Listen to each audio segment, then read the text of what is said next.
How do you not notice the sacks of gold? You're not carrying. Well, he's honest Dick Tate. Like, everyone just trusted him. Yeah. Oh, that Dick. He's fine. Yeah. I mean, he's been in that position for 2 decades. Yeah. Because we can always trust Kentucky politicians that have been in office for 2 decades. Yeah, absolutely.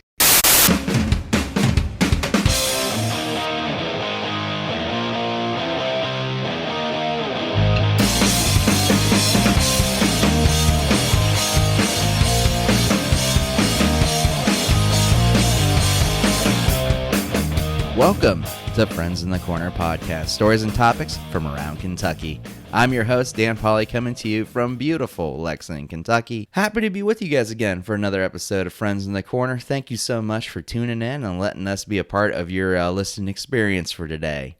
And we've got a very special episode for you guys as we bring back a classic platform to today's show. We are welcoming back the So Here's the Story series. Yep, for those of you who are longtime listeners to the show, you may remember back in the early days of the show, we had these special series we called So Here's the Stories, where we told you guys stories from around Kentucky lore just to get some reactions. It involves me and my good buddy Evan Drysdale, who's going to be coming back on here today. And Evan's got a special story he's going to be sharing with us on today's episode here, as he's going to be telling us the legend and lore of James Honest Dick Tate. Yeah, he's going to tell us a little bit about the story of Mr. Tate and how he went down in infamy in Kentucky history. So it's going to be a very exciting episode. I don't want to give too much away before we get jumping into the show here. But if you want to keep up to date with everything that's going on with Evan Drysdale, be sure to check him out on Twitter and Instagram at Flaky Square. That's right, it's Flaky Square.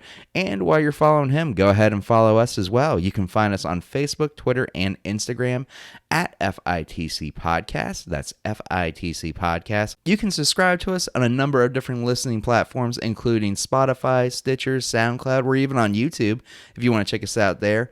And if you're on one of those apps, be sure to leave us a 5-star review. The more 5-star reviews, the better it'll be for the show. But yeah, I'm excited to bring back this oldie but goodie here for you guys as we reborn the So Here's the Story series. And I say without further ado, we're going to get right into it here. Returning to the show, Evan Drysdale.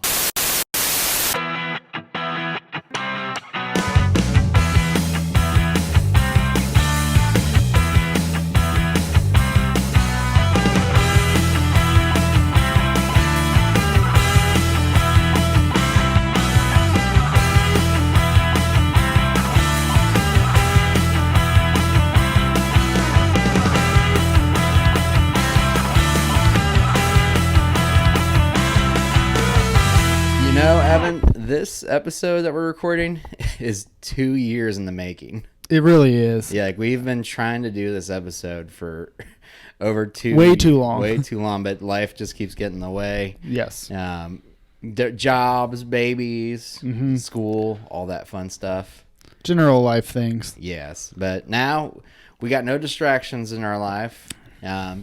And we're finally sitting down to record this episode, man. So I'm really pumped to have you back on. Yeah, it's good to be here, man. Yeah, so Evan Drysdale, everybody. Welcome back to the show. You've heard him multiple times on our podcast here, and we're going to be recording an awesome episode today. But, Evan, before we get started, man, it's been a little over a year since you've been on the show. You did a bourbon review last year. Tell my listeners about what's been going on with you since then. So since then, that was, I don't know if that was June. Yeah. Gosh. So since then, I mean, obviously still have a son. He is now a little over a year and a half old and as wild as ever. I recently graduated with my master's degree, so I'm pretty pumped about that. We have to refer to him as Master Drysdale now. Sure. I like that. Okay. Yeah. Master Drysdale. Let's see. What else? I recently purchased a house. My wife and I bought a house. And those are the main things. Those are the highlights. Yeah, so, man, it's good to hear, man, that you finally have gotten a lot of going on. Congratulations on being a homeowner. Thank you.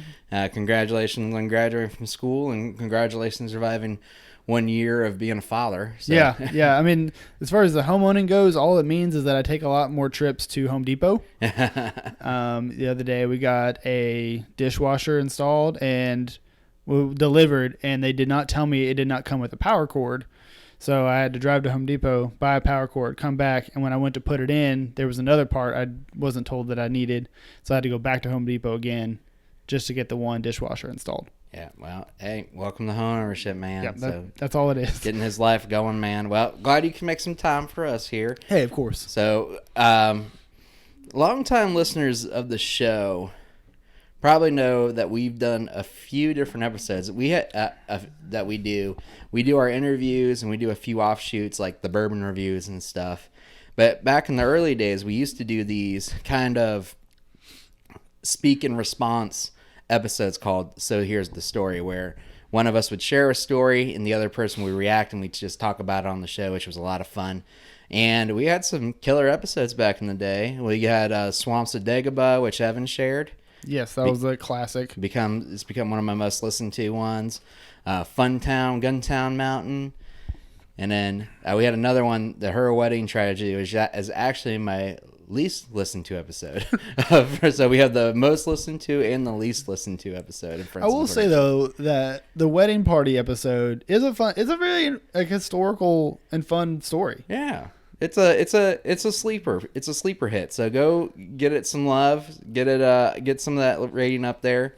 But we haven't done a So Here's a Story in a couple years because, as we've been saying, life's just been kind of hitting us all sorts of places. So I'm excited to kind of get this back up and going here, man. Yeah. Hopefully we can. I can give you a decent story after 2 years and a couple of hours working on it. Yeah, you've had plenty of time to put this together. So, but yeah. So just to let y'all know, I have no idea what Evan's going to be talking about. Zero. So I am coming in blank, ready to react to it. He said it's going to be a killer, and I'm really excited to get it. So, well, I want to temper expectations. I mean, it's a good story. Yeah, I wouldn't say there's quite the gross out factor of the wedding party or the Swamps of Dagobah. Yeah, that's good. But there's some political intrigue. There's some thievery. Ooh. There's it's historical. It's Kentucky based. There you go. Fitting with the theme. Yeah, and it's I think it's all around just an interesting story that I think too few people have ever heard of. Awesome, man. But I say we're gonna get started here in just 1 second, but before we do that, gotta get the pop in. And I say let's jump right into it, Evan. Perfect. Ready when you're ready. Okay, so here's the story. I want to share with you the life of James Tate. Life of James Tate. Yeah, James Tate. He was the only son of Nancy Tate and Colonel Thomas L. Tate. Okay. He was born in 1832, born in 1832 in what is Franklin County, so right around the state capital, Frankfort. So just right up the road from here, so here in Versailles. He, pretty normal family, just like his dad and his granddad were both veterans. His dad had fought in the War of 1812. And this is just like a little side note. When I was kind of researching this story, I had also been looking into some of my own family history just because, I had some extra time during that last summer. So you're related to Tate? No, I am not. But I think I had a relative who fought in the War of 1812. Oh, okay. This would have been at the same time as James Tate's father. This is some 23andMe stuff going on right now. Well, it was Ancestry.com, and I don't know for certain that I had a relative, but I don't feel like paying for the premium. Yeah. So they already steal all your information. They do. They did. So I'll never know for sure if I actually had a family member, but I just thought that was kind of like a little interesting side. And his grandfather, his dad's dad, fought in the Revolutionary War. So he's got some family history. They've been around for a little bit. Okay. And his maternal grandfather, his mom's dad, was a influential Baptist pastor. Okay. Oh, so this was his grandmother? This was his mom's dad. Mom's dad. Okay. Mom's dad. He grew up right around Frankfort and did a lot of his education there and in Woodford County, which is where we are now. Right here in the heart of the bluegrass. I wonder if he knew E.H. Taylor.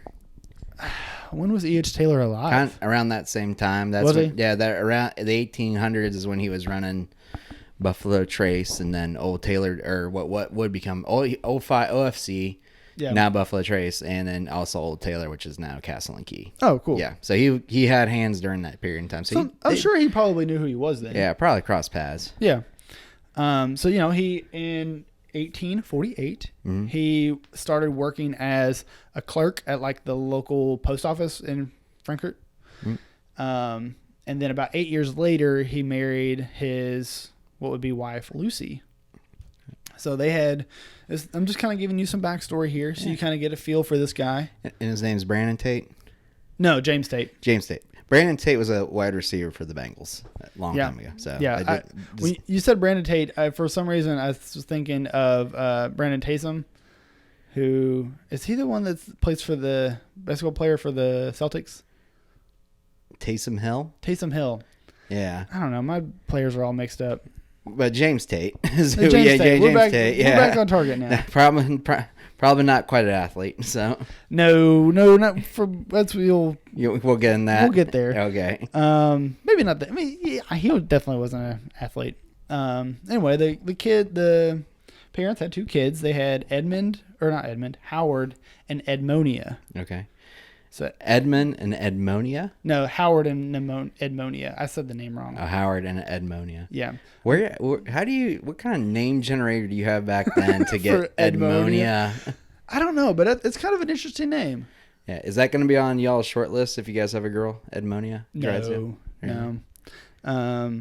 No, probably not. That one's probably a little close to ammonia. Ammonia. Yeah. So Howard and Ammonia. Howard and Ammonia. Tragically, though, Howard did pass away when he was pretty young. Oh, okay. So that was kind of sad. That was like a little sad piece of from research. ammonia. I don't think so. Is it too soon? Is that 1800? I mean, we were like what, almost 175 years, 180 years ago. If you can't laugh at death, what can you laugh at? Not much. People Yeah. getting hurt, maybe. Huh.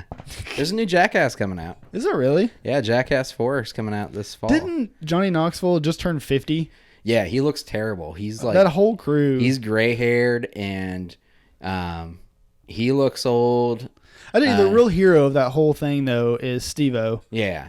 He looks terrible too, but he's also been like sober for like 30 almost 20 years. Yeah, like 15, 20 years, something like that. Yeah. I mean, but he looks bad. And Bam's not even in it. He's he's got. Bam looks just like his dad, though. Yeah, yeah. Knoxville, it looks terrible. So yeah, not in the best of life shape. Yeah, it's total sidebar, but yes. Okay, so that's what makes these stories great, though. Exactly. We can, build them off. So Howard died from may or may not be ammonia, and so Ed Ammonia was. He passed away at 3. He was 3 years old, so he was pretty young. It was, let's see, we're looking shortly after Lucy and James got married. That's when James started getting more into politics. So he started out as like the assistant secretary of the state, which, that's a pretty big deal. He's like in his mid-20s and he's like the assistant. Yeah. One of the assistants for the state. Well, and he definitely had to know E.H. Taylor then, because E.H. Taylor was mayor of Frankfurt at one point. Oh, was it really? Yeah, so they probably had to cross paths. Okay. So yeah, he's, started doing this. He was like a pretty loyal Democrat. And keep in mind though, that Democrats in the mid 1800s are much different than the Democrats for today. Mm. So this wasn't nationally, but many of the Democrats in the 1800s were more likely to be pro-slavery. Oh, okay. Than they were nowadays. That shift kind of happened at the end of the 1800s. Okay. But at this point, I couldn't find exactly whether or not he was in favor of it. It didn't seem like he was, but they're just from like some of the halfway research I did on it. But, he was a pretty loyal Democrat. And so when somebody that was not a Democrat got elected to governor, he resigned. He's like, I don't want to be part of this. Oh, okay. So he was like, I'm a strict loyal Democrat. Yeah, I'm going to head out now. Yeah, peace. Hey, peace. Well, so this other guy was, governor for a little bit, and James decided after he was done, another Democrat got elected. So James was like, "Oh, I'll come back." To his old seat? Yeah, to his old seat. He's like, all right, I'll come back now. And so he did that for a few more years. Eventually, he got elected to be the state treasurer. Okay. So the state treasurer, they deal with all the fines, rents, any income for the state. They handle all the banking, the bills, everything. Who is the current state treasurer of Kentucky? That sounds like something that would be on an action trivia question, and I do not know. All right, we're Googling right now, but keep going. Okay, I'll keep going. And then just interject whenever you find out. So he gets elected, or gets a. Let's see. Yeah, so he gets elected to state treasurer. Allison Ball is the current state treasurer. Ball. Okay. I don't know who you are, but I hope you're well, Allison Ball. Yeah. Yeah, all right. And then so he got reelected to that same position as state treasurer every 2 years for the next 2 decades. Jeez. Talk about longevity. I know. So he was in there, and they didn't have. I was trying to find out exactly what was going on with it, but they didn't have term limits for a lot of the state people at that time. Mm. Like they had 1-term limits, and then they got rid of them, and then they reenacted them because of James Tate. Yeah. After he, you'll see. So at this point, James Tate's he's a pretty normal dude. He's been serving for a long time. He makes about $2,400 a year. Okay. As the state treasurer, which is about $60,000 today. Okay, so he's pretty. He's average doing all right. Yeah, doing decent. You can live off that. And he had a home right in Frankfurt. Yeah. So he's a state treasurer. He's got to live there. Could get whiskey whenever he wanted. Yeah. Buddy up with V.H. Taylor. Because also, you got to remember, they didn't have cars. Yeah. So you had to live relatively close to where you were working. Yeah, you had the horse buggy. Yeah, horse buggy. Or be a fast walker. Yeah. Let's see. What was, after this point, he's been in this role, and at one point there's a governor, is Preston Leslie. He said that James Tate was such an honest dude, and I don't know where he got this exactly, but James Tate was such an honest dude, they gave him a new nickname. And so they gave him the nickname of Honest Dick. So he was James Honest Dick Tate. Flattering. Yeah. Honest Dick. Honest Dick. And it seems that it was not because of any exploits or anything, but he was just a stand-up dude, and everyone was like, this is the guy we want to handle everything. Yeah. So was he an honest dick? According to this, to up to this point, this is in 1872, he is Honest Dick Tate. But he was everyone loved him, and he would accept just blank checks for the state and give people money from the state treasury on IOUs.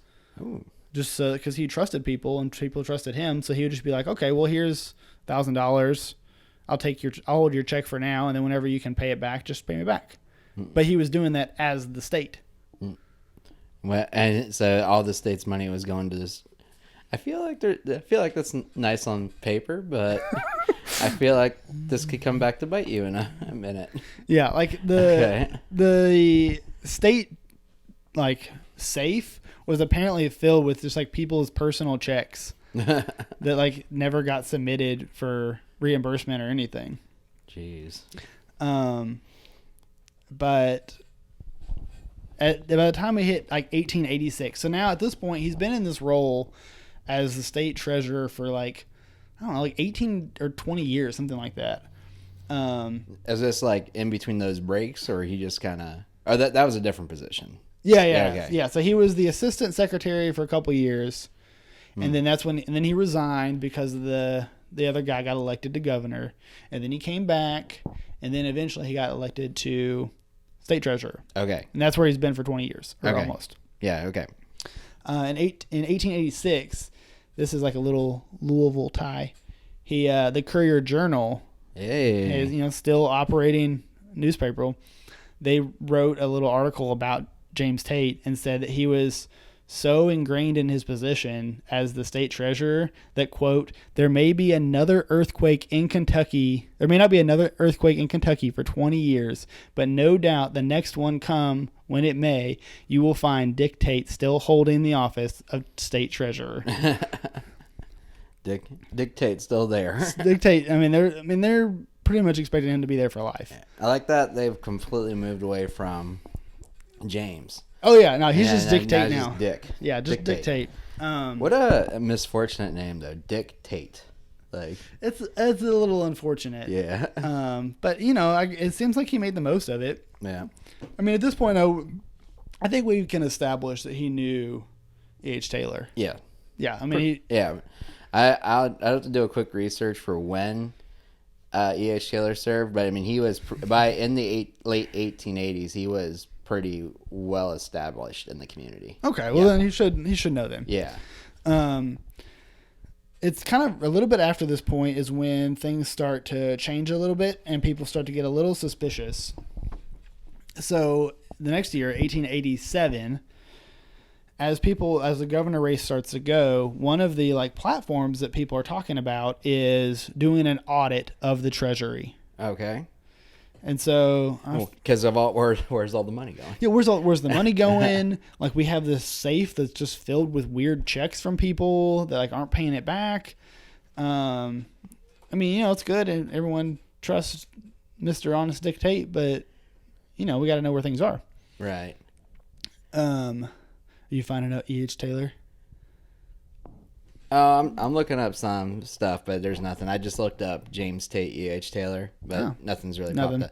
I mean, they were both around at the same time, but nothing else. So, well, that's fine. Yeah, but carry on. So in our fan fiction, they're best friends. Yes, high-fiving. Yeah. Have you seen that? There's that tattoo or that popular picture of Jesus and Elvis high-fiving. They should get one with James Tate and E.H. Taylor. And just throw Henry Clay in there or something too. Kentucky. Yeah. So there's an audit. Yeah. So one of the platforms is there where they want to audit the Treasury, but James Tate's getting he doesn't really want that to happen. So he kind of is able to pull some strings apparently and gets it delayed for a year. Okay. Until the following year. Apparently his behavior just starts changing. Okay. Pretty drastically. So the staff that are working below him notice that there are a lot fewer cash deposits being made. Okay. And so that means that money is starting to kind of build up in the safes. And then so that's kind of happening. Then one day, this is on Wednesday, March 14th, 1888. One of the clerks at the Treasury noticed that Honest Dick Tate filled up 2 large tobacco sacks with gold and silver coins and rolls of money. Oh.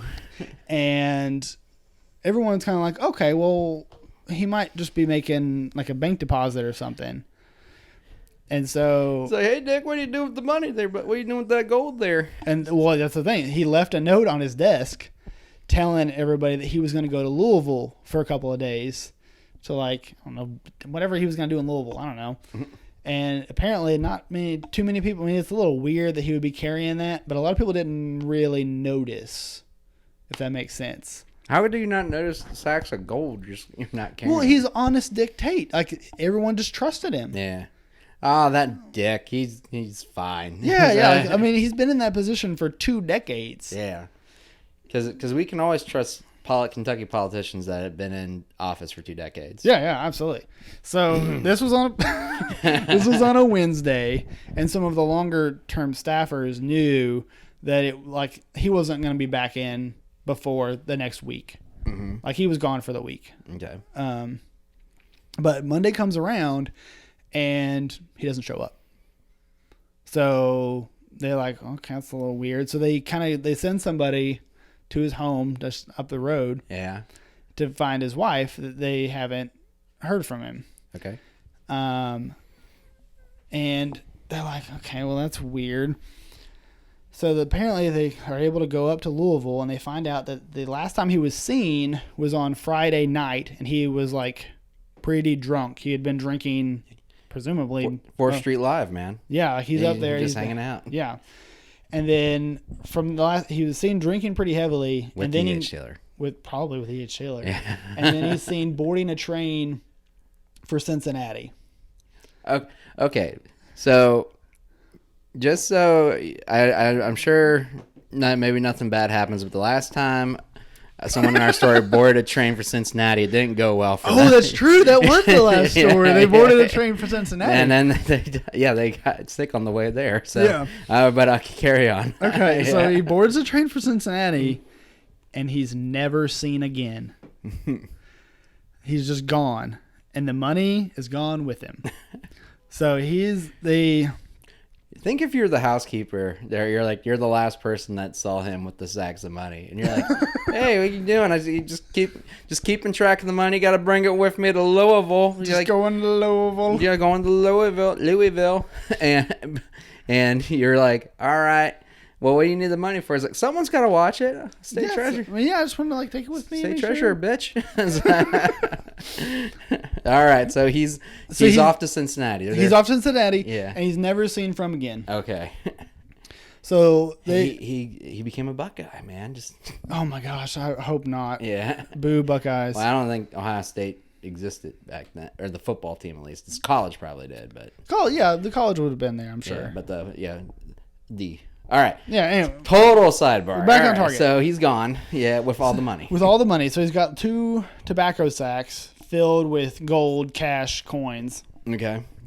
So this is now the next Tuesday, and they've officially filed a thing with the state saying that James Honest Dick Tate is gone. And he's taken all this money. So they've begun the full investigation to find the missing man. So is this like become public knowledge around the state? Like, is the Courier Journal and the Herald Leader like reporting this and spitting it out too? I'm guessing so. I didn't find any like news articles specifically dated after. Yeah. Is there milk cartons out? Like, have you seen this man? Maybe E.H. Taylor put his picture on the side of bourbon bottles. Side of the whiskey bottles. So they do an investigation, and they basically are able to figure out what all was in the safes that he took. So they found $150,000 in IOU checks. So there was $150,000 that should have been in there from people that had borrowed it that was not in there. The state was held liable for. In addition to that, there's about $250,000, which is about $6 million today, that was missing completely from the vault that he had taken. Oh, God. So at this point, everyone's freaking out. His wife doesn't know what's going on. Edmonia at this point she is married, as she had married a couple years before, to a man who was from New York City, but they now lived apparently in Kansas City. Okay. And so the wife, Lucy, goes to Kansas City and is able to stay with Edmonia. Okay. And so she knows she's kind of safe basically from because they now have to figure out what to do with all of his property. Yeah. And so they do an investigation. You can't just take $250,000 in the late 1800s. Yeah, and be like, all right, yeah, that's cool. Yeah, this is cool. Yeah. So they do a huge investigation into his accounts now to figure out. Side question: do we know if his house is still around today? Can you see it in Frankfurt at all? I don't know. I did find, so I wrote down it was on 2nd and what was the other street it was on? So it was Second and Shelby Street in Frankfurt. Okay. Apparently. So is that? I think that might be downtown. I don't know for sure though. I'm guessing it would be. I mean, I'm sure in the late 1800s, Frankfurt didn't sprawl very much. Right. And so it barely sprawls now. Well, yeah, sprawl is kind of a loose term. Okay. So that's apparently what it is. So they're okay, we have to figure out how to recoup this money. So the state puts out a $5,000 reward for his arrest, which, like I said earlier, he's never seen again. So that doesn't really help at all. So they started investigating his property. So they seized his house and all of everything that was in it. So that's when his wife Lucy has to go live with Edmonia and her husband in Kansas City. So They just took all the property from her. And They took all the property to pay off the debts. And it just dawned on me too. So he just like not even just left the state. He left his family. He left his family. He was gone. Yeah. So I'm guessing, like, I'm thinking on this now. If he's taken, I mean, he's been taking money the whole time. Yeah. I mean, it seems clear to me that he's been taking money this whole time. If he's got all these IOUs in the safe, Right. and he can just bounce out without saying bye to his wife or his daughter. Yeah. I feel like Allison Bell's got a lot more restrictions about what she can do with the money than Yes. than I don't think Allison Bell is probably able to take IOUs. Yeah. At least not in the way that he was taking them. Yeah. The bar is a little better. Yeah, you're not the worst. I don't know if you're the best, but you're not the worst. So Yeah. Yeah. Okay. Perhaps not to you, Allison Bell. In addition, and this is the part I knew you would enjoy about his estate, is in addition to like his house and his bank and the stocks that he had also bought land in like Tennessee and Virginia. He had also bought some coal mines in Kentucky, like trying to gamble on land to see if anything would, pan out. Apparently nothing ever did. He lost a bunch of money. Ooh.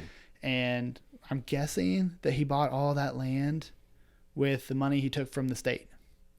Probably. He's like, all right, we're going to just buy it all. Yeah, we're just going to buy it all. Jeez. But the part that I thought you would like is that in his possession was 100 barrels of Big Spring bourbon whiskey. Whoa. So I don't know anything about Big Spring. I never heard that one either. But I'm guessing it's not been around for a long time. Yeah, it may have been a pre-prohibition distillery. Oh, yeah. Well, I mean, it was definitely pre-prohibition, but... Well, yeah, but it didn't survive Yeah. prohibition. So it's probably one of those brands that got sold Could you off. imagine if you found one of those barrels today? Oh, God. He's like... This is my 140-year bourbon. Thanks to Tate. Here you are. So, yeah. So they were able to collect all that stuff, and they sold it all, and they covered $50,000 of the money that he had stolen. So about $1 million today is what they were able to recoup from selling all of this stuff. Man. And that's from liquidating all of his assets. Yeah, that's liquidating everything. Okay. Like house, stocks, bourbon, all that stuff. This was a good thing. This was what I thought was a good thing. So all of those IOUs that were in the safe, the people who like had written those were not required to pay off those debts because they didn't know that their money was being used improperly. Just to give everyone an update, I kind of looked up where 2nd and Shelby Street is, and I guess I want to hear this. there's a school. There's an elementary school there now. Oh, cool. So, yeah, the building didn't make it, but there's like a little school down there by the river. So, Nice. we go to school down by the river.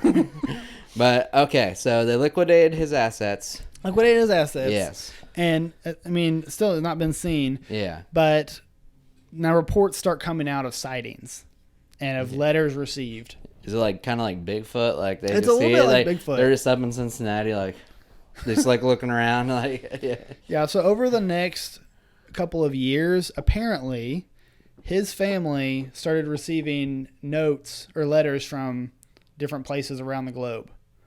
So there were letters postmarked from British Columbia, Canada, Japan, China. From people finding him. No. This was letters supposedly written by James Tate that were received by his family.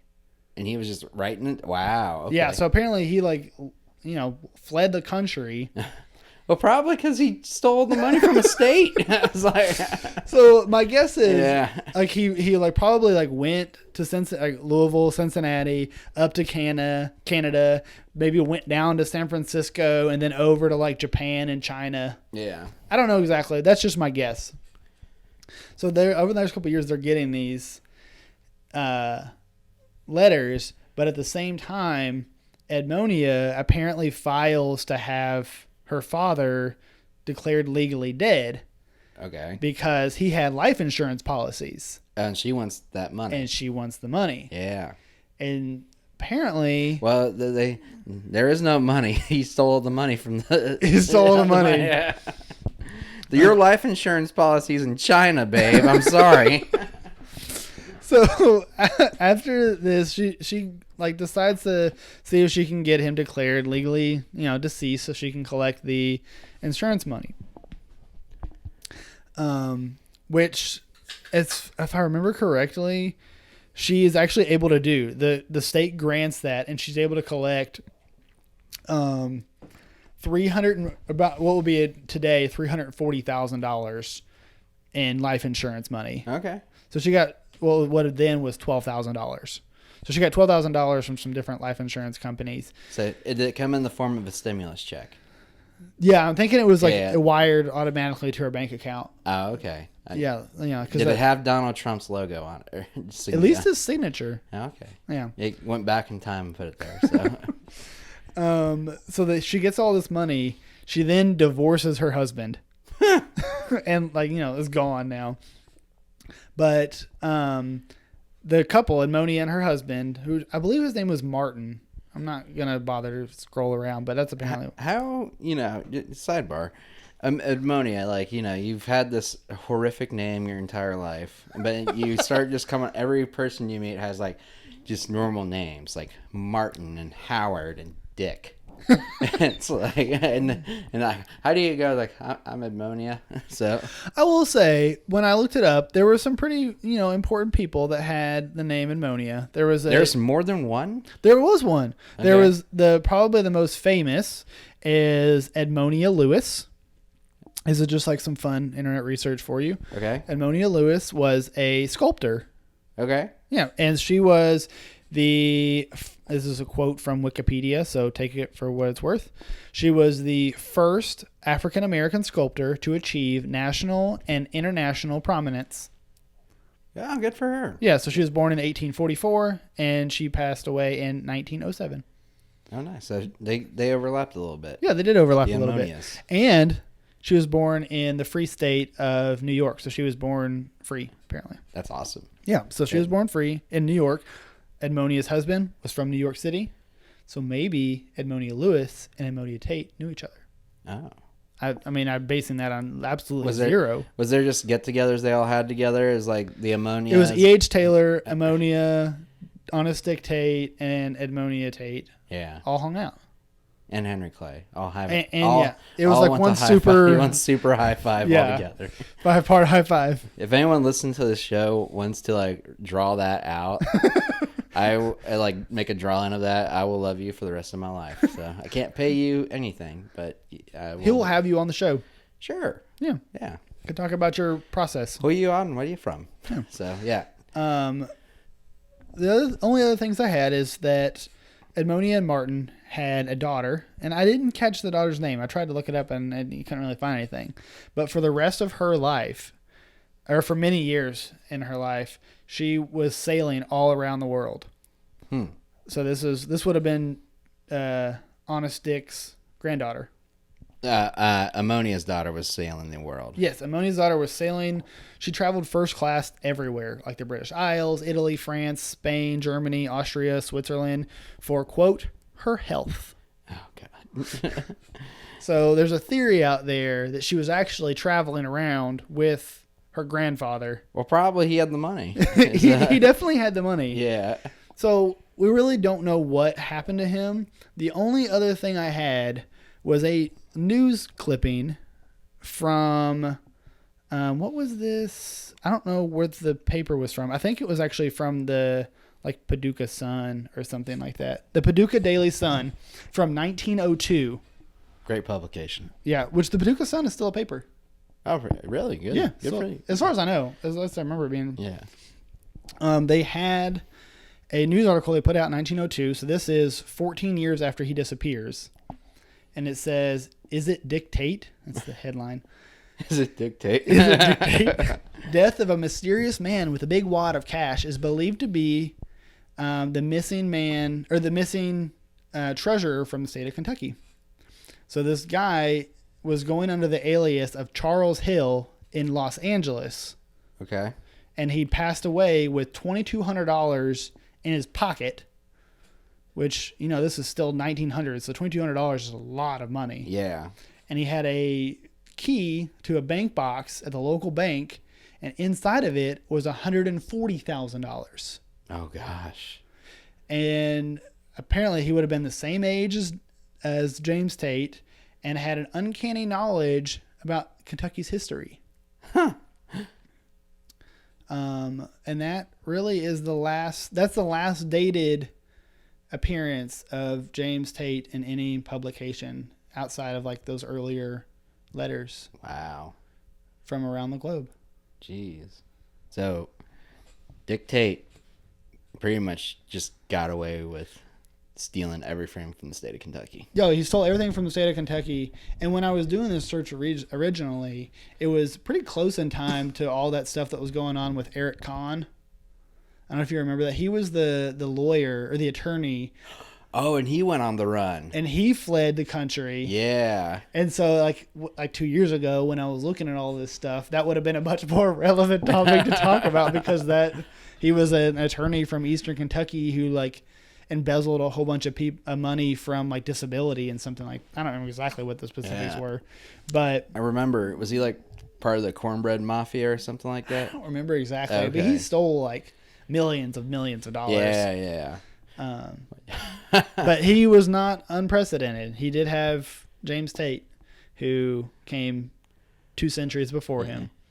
There's a chance, so why kind of digging into more E.H. Taylor knowledge. E.H. Taylor spent some time in Europe, so probably him and James Tate, maybe they hung out there. Maybe they did. Yeah, because Taylor was fleeing the country to evade paying taxes. Oh, so he fled the country too. Yeah, he fled the country too for a little bit. So. Oh, then they definitely had to have known each other. They were hanging out, spending all that money on all of Kentucky's money overseas.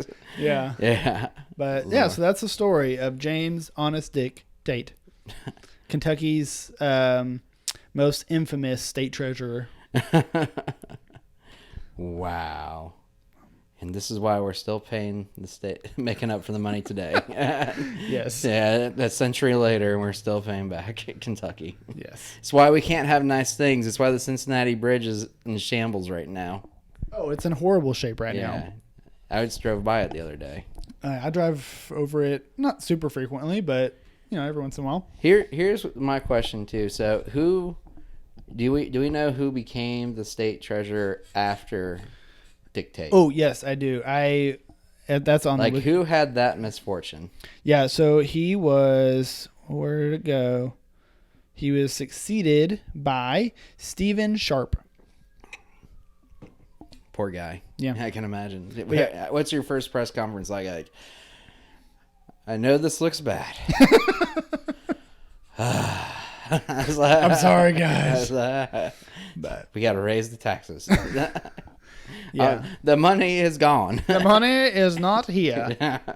But yeah, there was some other little things, like apparently there was a New York Times article about him that said that he probably passed away in China in 1890. But other than that one was claimed to be false later on. Oh, okay. That one was like, no, it's not real. But well, and that's the story. That's the story of James Dickhole Tate. Honest Dick. The honest dickhole who fled to Cincinnati and never saw again. Yep. Well, that was a fun story, man. Hey, yeah, I wanted to be like semi-educational, but still a little shock factor in there for you. Nowadays I feel like it's harder to get away with going to Louisville with just sacks of gold. Yeah, I'm gonna just take two tobacco sacks of gold and money up to Louisville. Just walking in, it's like, hey, aren't you the treasurer? Nope, not me. Not me. What's all the money for? It's a fun thing called none of your damn business. Yeah. Partying on 4th Street with it. Oh man, hookers and cocaine. Did they have cocaine in the 1880s? I'm sure somewhere. Yeah, maybe. Yeah. Well, drinking all that whiskey too. Let's see. This will be our last fact, our cocaine fact. Yeah. You're welcome, America. Yeah. History. I mean, they've been coca leaves for thousands of years that people have chewed on. I mean, I don't know. Yeah, it's something about that. I don't know about the powder form that we think of today, but definitely the coca plant's been used for a long time. Well, awesome. And for those of you who are a little bit newer to Friends in the Corner podcast or haven't heard before, that's the So Here's Your Stories episodes. Getting some reactions, going on a few tangents, but also having a good little educational time. Now we know the story of James Tate. Mm-hmm.